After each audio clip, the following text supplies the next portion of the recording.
വേണമെങ്കിൽ വാങ്ങിച്ചാൽ മതി. ആന ചവിട്ടിയാലും പൊട്ടില്ലെന്ന് പറഞ്ഞിട്ട് പൊട്ടി. അതെ ചേട്ടാ, ആ ബൈക്ക് ഇതിലല്ലേ പോയത്?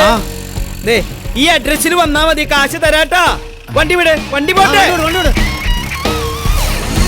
പതുക്കെ പോടാ ശിവൻകുട്ടി, ആരോട്ടേക്ക് തിരിക്കണ വണ്ടി.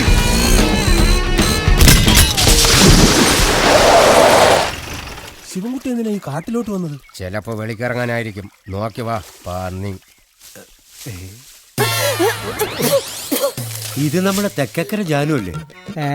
തെക്കേക്കര ജാനുവാ? ആ സെറ്റപ്പ്. ഇവളുടെ കുളിസിയും കാണാനാണ് ഇവ ഇത്ര സ്പീഡിൽ ഓടി വന്നത്. അയ്യോ അയ്യോ എന്റെ നടു ഒടിഞ്ഞേ, അയ്യോ ഓടി വായേ, അയ്യോ എനിക്ക് വയ്യേ, എന്റെ നടു ഒടിഞ്ഞേ. ബഹളം വെക്കല്ലേ, അറിയാതെ ഇടിച്ചതല്ലേ. എനിക്കിനി ജോലിക്ക് പോകാൻ ഒക്കത്തില്ലേ? പിന്നെ ഇവൾക്ക് കോപ്പറേറ്റീവ് ബാങ്കിലല്ലേ ജോലി. അയ്യോ ദേ മര്യാദക്ക് എനിക്ക് ചികിത്സിക്കാനുള്ള പൈസ തന്നില്ലെങ്കിൽ വിവരം അറിയും. എത്ര രൂപയാണ് വേണ്ടത്? ഒരു 500 അല്ല ഒരു 5000 വേഗം എടുക്ക്, വേഗം. 5000 രൂപ?